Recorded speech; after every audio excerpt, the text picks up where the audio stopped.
Well, thank you for inviting me, and thank you for sitting through this talk in advance. I'm going to talk mostly about the costs of collective movement, but it's a bit broader, so I'm going to talk generally about the ecology. And when we talk about ecology, we also talk about a mixture of costs and benefits and the trade-offs between these, which has been the subject of a lot of my ERC grant.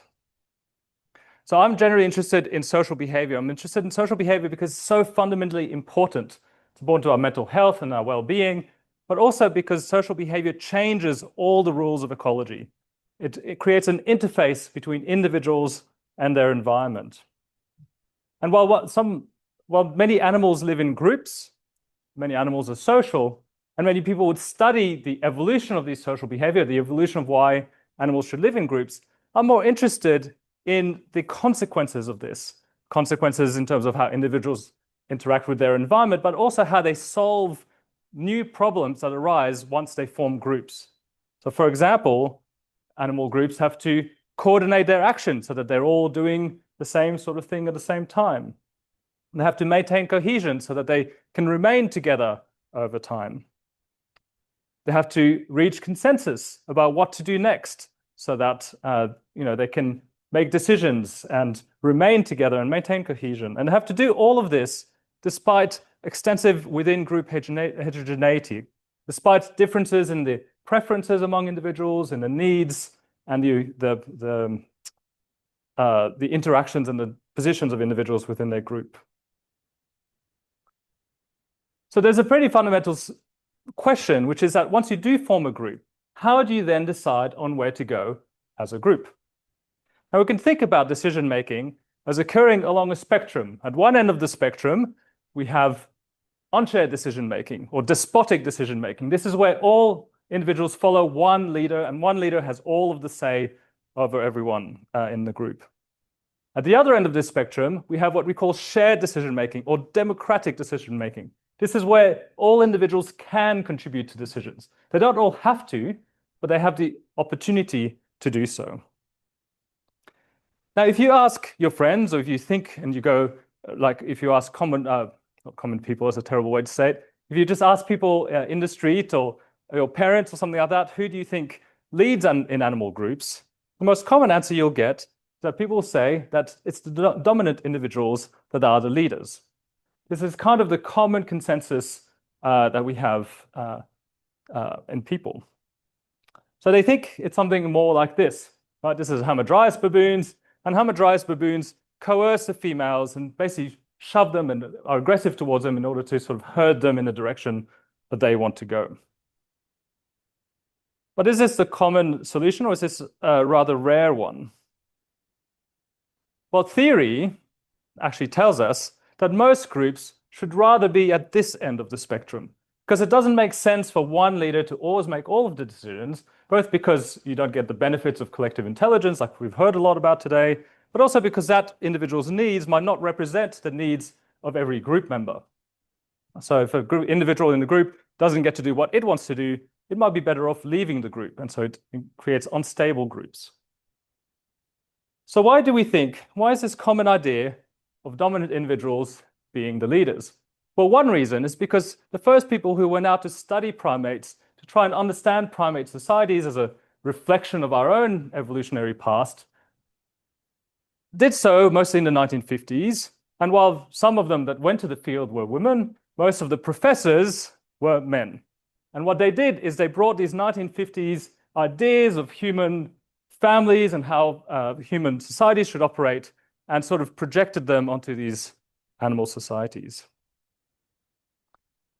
More fundamentally, the reason why there's maybe more evidence, or there has been in the past more evidence for dominance as a leadership model, is because researchers have mostly been limited to studying animals that form small groups, like the Hamadryas baboons, that is like one male unit that have a couple of females, but also more fundamentally because they ask questions. They ask the question as who leads. And if you ask the question as who leads, you'll always get an answer. There'll always be one individual that's more influential than others. And if it's also the dominant by chance, then you can accept your hypothesis. And if it's not, you might decide that maybe you did the study wrong and you might not publish your results. Okay, so we get a bias in our results. Richard Byrne put the first problem, the problem of groups and the problem of studying shared decision-making very eloquently in this book, On the Move, when he said, it is an observational task of daunting dimensions to attempt to record the actions of many potential decision makers at once. This is because in shared decision-making, it's an emergent process. It's an interaction among all of the possible group members, all of the potential influences within the group. And we can see what this looks like. This is a group of baboons that I studied during my postdoc when I was at UC Davis. And you can imagine yourself following one individual if you're looking for who's the leader. But if you're trying to understand how decisions emerge collectively, you have to be able to study where every individual is and how every individual is interacting and moving relative to all of the other individuals at the same time, which is hence the task of daunting dimensions. So let me take you, this is the Laikipia Plateau in central Kenya. This is where I've been working for the last 10 years, actually almost 15 years now, first on baboons, but more recently on this majestic beast, the Vulturine guinea fowl. So prior to my study, no one had ever studied this species before. But when I went out to Kenya to work on the baboons as part of my postdoc, I saw these birds and I thought, well, firstly, they're the birds I wanted to see the most because look at them, they're amazing. But also, I was very interested in them because they were reported as being very social. And I could see them as they moved through the landscape. They're very they're very clear collective behavior and they're high cohesion. And I thought about this and I thought, all my colleagues who work on collective behavior all work on fish. And if I looked at this from the top, it might almost look like fish moving through the landscape.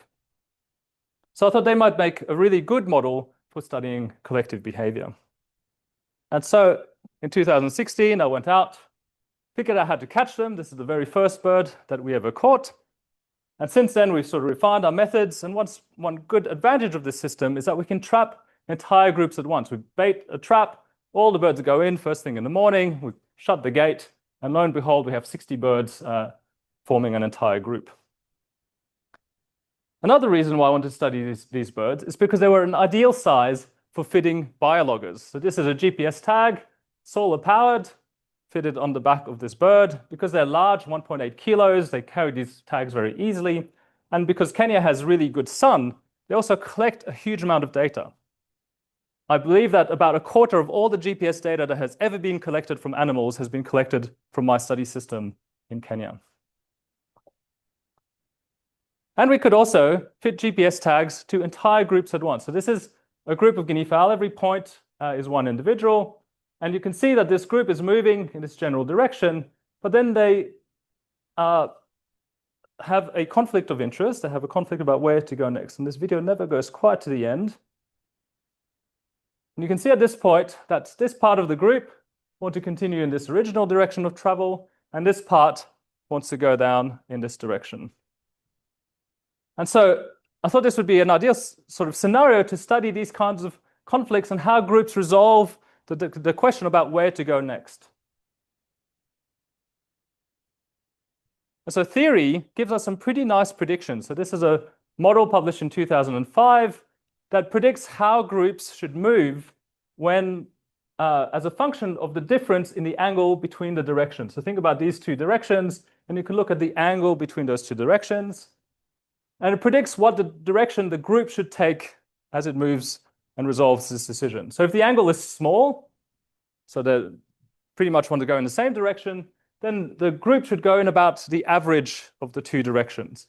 But when the angle becomes large, as you can see in this situation here, then they should choose the direction taken should be either one of the directions or the other of the two directions. So this is the theoretical prediction. Now what we see here, we can see the video, how this is resolved. What happens is that this subset of individuals gives up, they rejoin the group, and then the group continues to move in the original direction of travel. So this is just one decision. It fits exactly the model of this, but the advantage of using the GPS data is that we could extract automatically many hundreds and thousands of these decisions and then look at how the pattern looks on the aggregate scale across all of these decisions. And so when we plot this out, what we see is that the guinea fowl do exactly what theory predicts. When the angle between the directions is low, the most probable direction that they take is the average of the two directions. When the angle becomes large, then we see a statistically bimodal distribution of directions where they take either one direction or the other direction. So this is kind of the first evidence that they're making decisions much like these very simple, what were self-propelled particle models were predicting they would do. What is super interesting or super exciting to us is that this is almost also exactly how baboons make decisions. So Charlie just brought up the 2015 paper that we did, and we looked at exactly the same thing in one group of baboons, and you can see the same pattern arises. So here we have two different species. They're completely phylogenetically very distant from each other, but they live in the same environment, they face the same problems, and they seem to resolve the problem in much the same way. We can also ask, which of the two directions do they take when they're in this high conflict area? Well, the Vulturine guinea fowl, they're kind of what you would call conformist as well. They are disproportionately more likely to go in the direction of the majority. So what we saw here is we had a larger subgroup here and a smaller subgroup there, and the group moved in the direction of the larger subgroup, and this is what they do most of the time. And again, this is exactly what the baboons do as well. They also have this disproportionate likelihood of going in the direction of the majority of individuals. So effectively, they're voting with their feet, and the direction that has the most votes is the direction that's taken by the group. So this is effectively the starting point for where I want to go with this talk. Because what I thought, and one of the aims of my ARC grant, which Charlie mentioned and just finished this year, was to ask a little bit about why are all individuals not always leading. Okay, so what we see in all species that have this kind of shared decision making is that every individual is not always voting, is not always trying to influence where the group goes. So a lot of individuals opt out.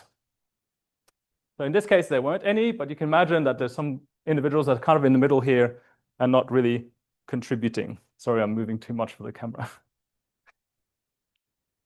And so we wanted to know whether there are costs involved with trying to influence what the group does next. And so what we did is we went out, caught one group of baboons, and we implanted individuals with heart rate loggers. And heart rate loggers gave us effectively a fine scale signal of the physiological state of the individual. And we did this to a number of individuals in the group so that we could see which individuals had a higher heart rate and which individuals had a lower heart rate, and try to understand how this interfaces or the consequences of being involved in leadership events on the physiological state of the individuals. So you can think about a situation like this, where we have each of these individuals with their little heart rate loggers, and we can ask which ones have a high heart rate and which ones have a lower heart rate. And I was particularly interested here in understanding the importance of conflict within the group. As we often talk about sort of the benefits of coming together and doing the same thing, but in order to do that, you have to resolve these conflicts. And conflicts happen all the time because individuals have these different preferences. So we could quantify conflict in two different ways. In one way, we can look at the directional agreement. So this is like what I showed before, the angle difference between the two directions. And in the other dimension, we can look at the conflict in terms of the numerical conflict. Okay, so on the left-hand side here is where you're basically doing what most individuals in the group want to do. It's like these guys. And on the right-hand side here, you're basically trying to influence most of the other group members. And when we map out the heart rate on this, what we see is that individuals have the highest heart rate when the conflict is the largest. So when they are in a large disagreement, like in this case, but also when they're trying to be the kind of mavericks that are trying to lead the group away from the majority. So in this case, like these two individuals here.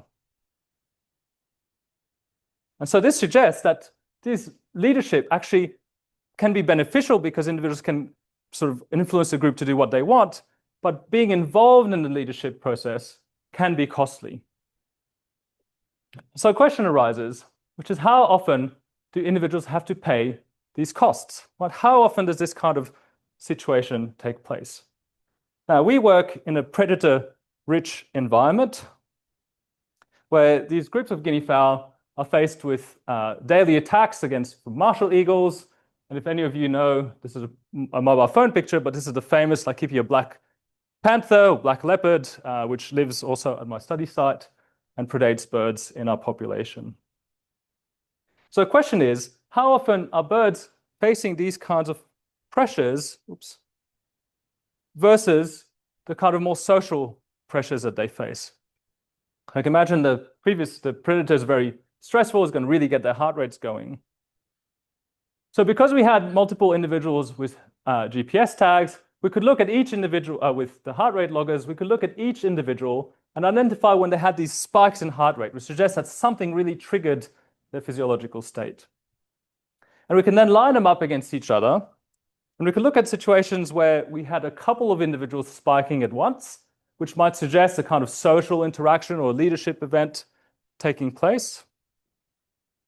And we can look at cases where everyone spiked at the same time, which might reflect when a predator attacks, because these are really cohesive. As soon as someone throws the alarm call, every bird runs, ducks for cover, looks out for a predator, and so on. And so over a few months, we had about 3 or 4 months of data, we could count how many of these different events took place. There's a flag going down.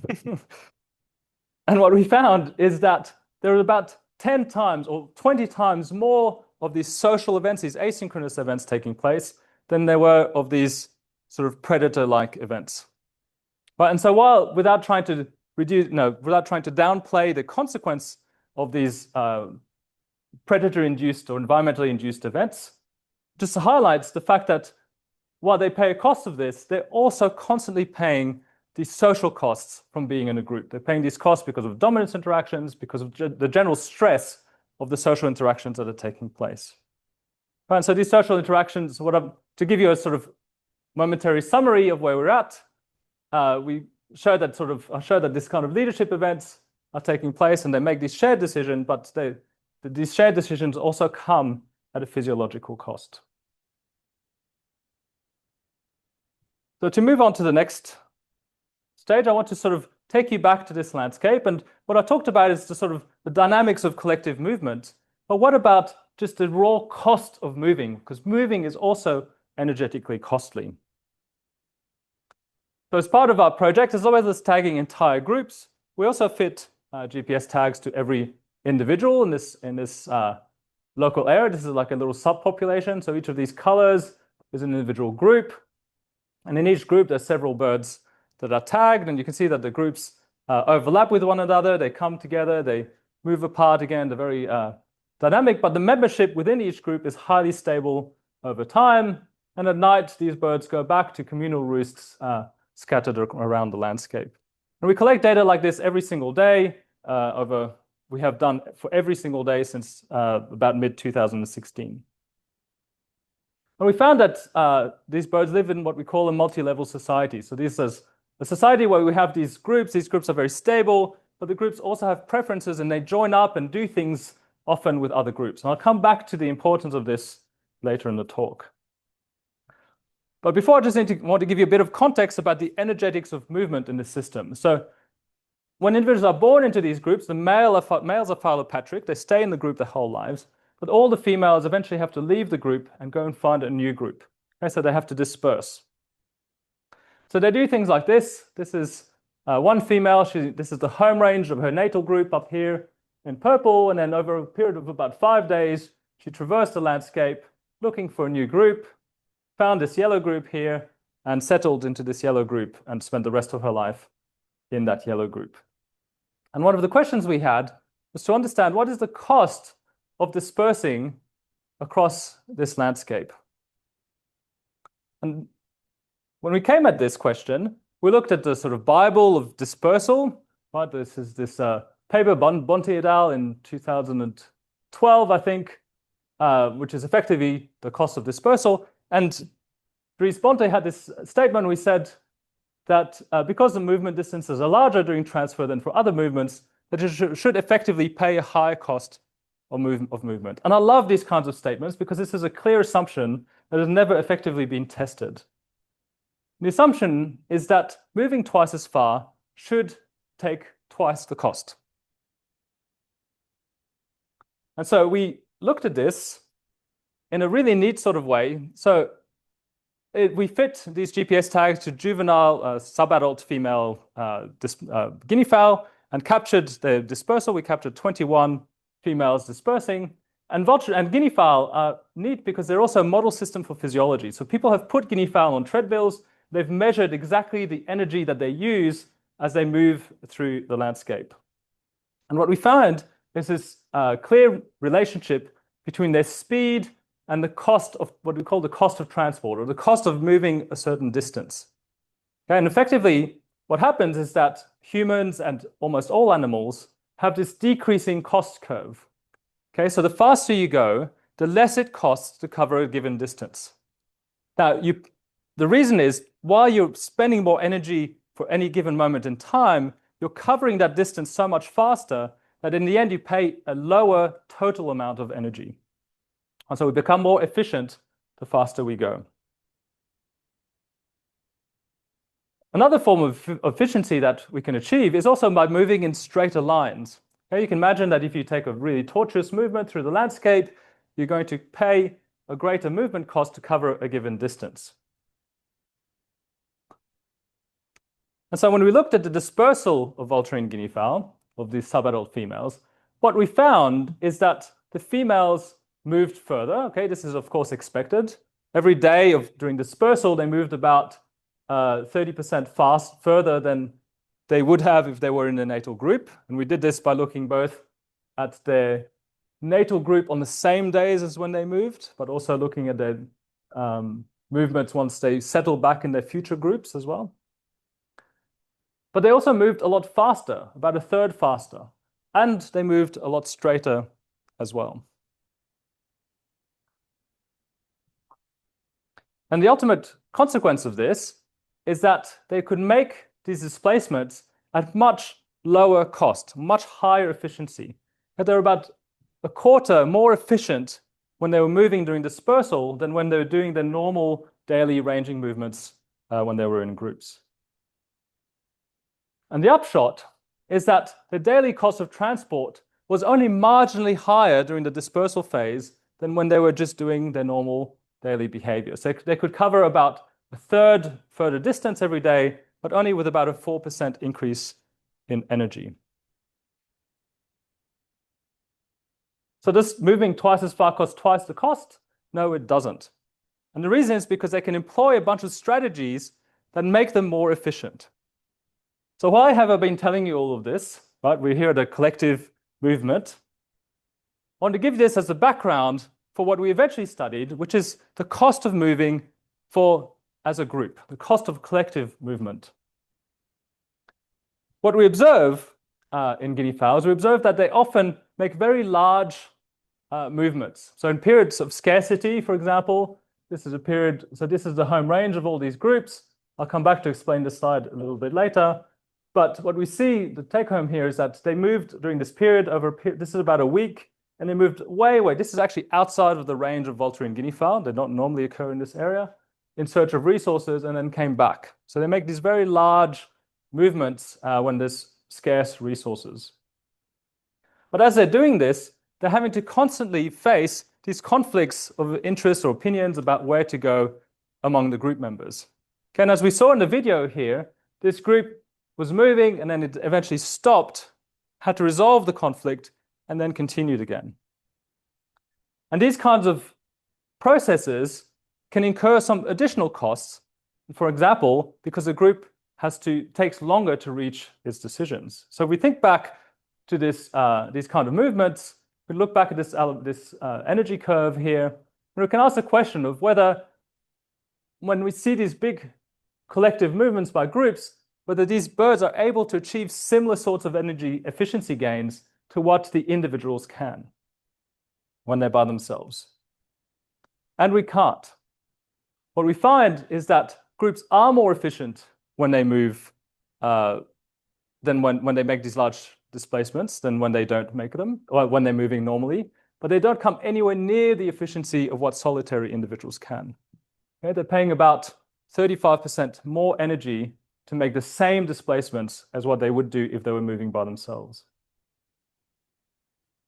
And what we found is the reason for this is not because they're matching the same sort of straightness of movements of individuals, but they're moving much slower. The solitary movers are able to really truck across the landscape and be highly efficient in their movements, whereas the groups, the whole process, the constant dynamics that are involved in negotiating the path of movement and so on is slowing them down. So why then should animals should these guinea fowl form and live in these groups? Can we find some kind of fitness benefits of this? We know that there are substantial costs. I've given you the costs that are involved with making decisions and the costs that are related to the energetics of movement. So let's see if we can find some benefits to counteract these costs. So during the period of my study, this is when I started, well, this is when we started really banning the whole population from the start of 2018. This is NDVI, so this is a measure of greenness of the environment or how many resources there are. And you can see you get this normal fluctuation from dry periods to wet periods to dry periods to wet periods, dry periods. Then I started my ERC grant, and at the very start of my ERC grant coincided with a massive drought. This was one of the worst droughts in a century in East Africa, lots of famine, lots of problems, social problems associated with it. And lots of problems for the guinea fowl. The birds did not breed for 4 whole years until the drought broke in 2023.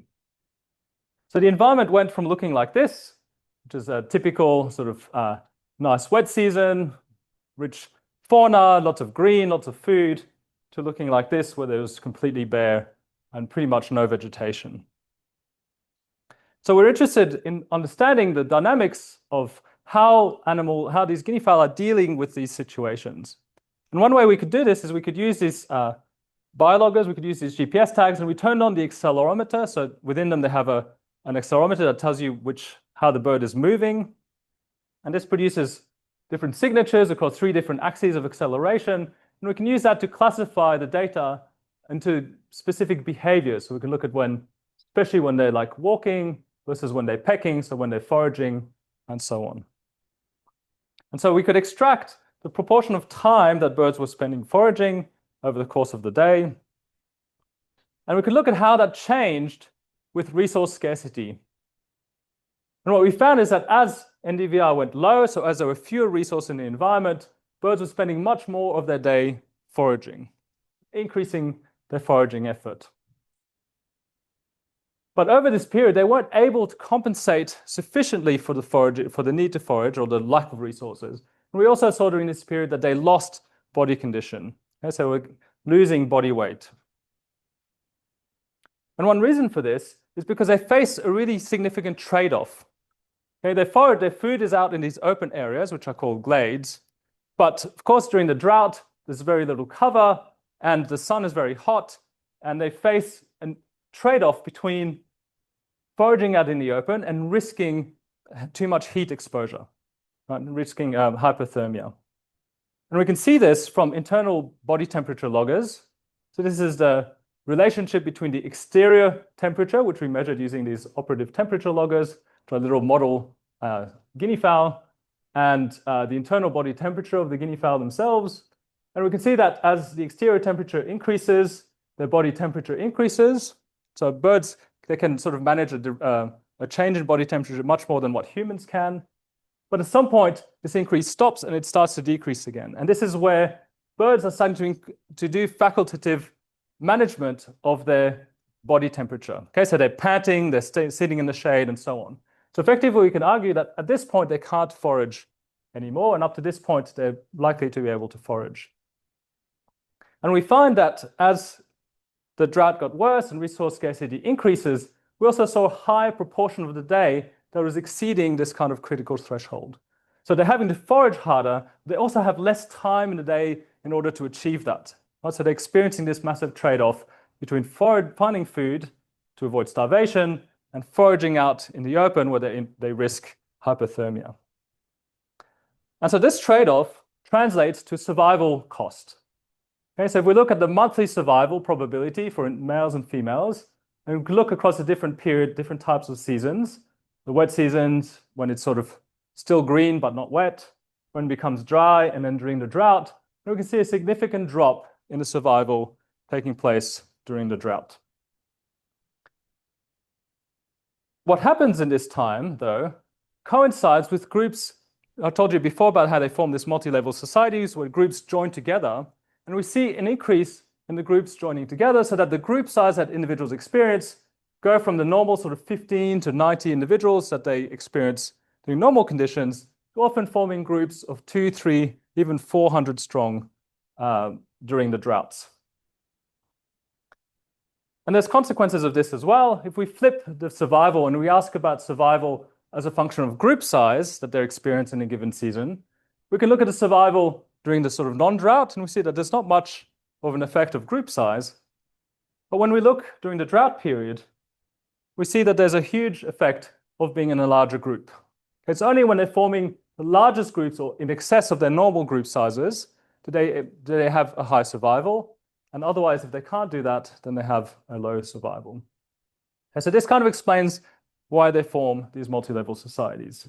Okay, so they're facing these trade-offs between foraging harder, but also a more challenging environment to forage, and they're forming these larger groups in order to deal with this. But can we pin down exactly what the sort of collective behavior mechanism that's taking place? Right, so it's a bit of a paradox, but why animals form larger groups when resources are scarce? It doesn't really make sense because they kind of should be competing against one another. Well, one reason for this is information availability. So what we see, this is an experiment that we conducted where we placed novel foraging patches in the environment, and we asked about whether groups were able to learn from other groups about the location and presence of these patches. And so here we have two groups, the blue group and the red group, and they sort of share a communal roost in this area. And we placed a foraging patch outside of the blue group's range, but within the red group's area. So the red group found the patch and then started to go foraging to that patch. And as this happened, eventually, within a couple of days, the blue group sort of tweaked that something was going on with this other group. This is sort of akin to the information center hypothesis about these roosts acting as information centers. And the blue group expanded its range into the area, discovered the food as well, and then started to forage on this food resource. And we could quantify this across a number of these experimental trials, and we could look at the difference, sort of the latency to discover the patch if they were sharing a roost with a knowledgeable individual versus what we would expect under a null model. And you can see that they're much faster. Within a couple of days, all of these communally roosting groups could discover these food patches. And this is kind of like a simplistic experimental model, but coming back to this image again here of this very large collective movement, we see that this is expressed also naturally by the groups. Okay, so what we had here is we had three groups that are marked in three different hues of red and three groups in three different types of blue. And in both of these cases, the groups formed the communal roost during a period of drought. And then they made these large exploratory movements as sets of three groups moving collectively together. Okay, so this was over 200 individuals here, and this was about 180 individuals that made those movements together. And what you can see, what's kind of neat here, is that this darker red group had explored some of this area already. And on one morning, when they were roosting over here, the three groups together started going all the way to the extent of this red group's previous exploration range, and then continued beyond in search of resources. And so the consequence of this is we go back to this relationship of the proportion of time. Oh, sorry, I lost the y-axis. This is again the proportion of time spent foraging in the morning. And now we look at it against group size during the drought period. What we see is this negative relationship where if they're forming these larger groups, they're able to reduce the forage much more than what they do in smaller groups. And in fact, this is for the largest groups, they see no sort of change in the foraging effort. It's only the smaller groups or those groups that don't sort of engage in this multi-level society that are having to increase their forage. Now, just a final slide, just to highlight some models. So this is all empirical data that I've showed you. but we've also been exploring these questions also theoretically. And one way that we've been doing this is by extending the marginal value theorem. So Wataru showed some slides about the marginal value theorem this morning. It's an optimal foraging model. We've been extending it to social groups. And when you do that, you get some interesting predictions. For example, when you look at the sort of the degree of differences in the opinions or the preferences among individuals, right? So this is on the y-axis. This is more differences in preferences, and this is fewer differences in preferences. When the environment is really, really good, everyone shares exactly the same preference. They can all do exactly the same thing. As the environment gets worse, they start to have more divergent preferences. But when the environment is really bad, actually, there's no longer any conflict, because the environment is so bad that anything that they can do is kind of, their interests are aligned. So we've done a few models exploring the dynamics of social groups in different types of environments using the marginal value theorem. And this is also a similar model where we look at some of these competitive environments that Wataru was talking about, where we ask about the ability for groups to detect where other groups have foraged. Okay, so you can think about this challenge that they have. You have all these groups in the landscape, and they have to figure out where to go, but they also have to try and avoid going to places where other groups might have already exploited the resource. And if we ask about the ability for individuals to do that, is much less than what you see when groups combine together and use a majority-based decision and use collective intelligence, that they're able to better detect areas where there's been more resource exploited and avoid those areas. And ultimately, at the population level, they extract more of the resource from the environment when they're forming groups than when they're foraging individually. So some take-home messages. I hope that I've shown you this sort of scaling from the individual level, from the physiologic costs on a second-by-second basis that individuals are facing, through to the long-term consequences, and how we can really only understand collective behavior when we scale across those two extremes of the axes. Also, sort of going back to my opening point, that living in groups is all nice and well. We talk about the benefits of collective behavior and so on, but this action of forming groups introduces novel costs and novel challenges that they have to face. And finally, that the benefits that individuals gain from group living versus the costs that they face can also occur at different timescales on different axes entirely from each other as well. So we have to, to understand collective behavior, we have to take a much more holistic approach. Now, if you're interested in the Guinea fowl, there's a whole bunch of other stuff we've done, and this literally just came out about 2 hours ago. It's a bit of a summary that I wrote about the multifaceted societies of vulture guinea fowl, and this special issue on vertebrate societies and animal behavior. And finally, I just want to I have an amazing team in Kenya that work tirelessly to keep this population going, and also an amazing group of researchers, Brenda, Kennedy, Charlotte, are all really central to the work that I presented today. Of course, lots of funding agencies have made this possible. And thanks for your patience at the end of a very long day.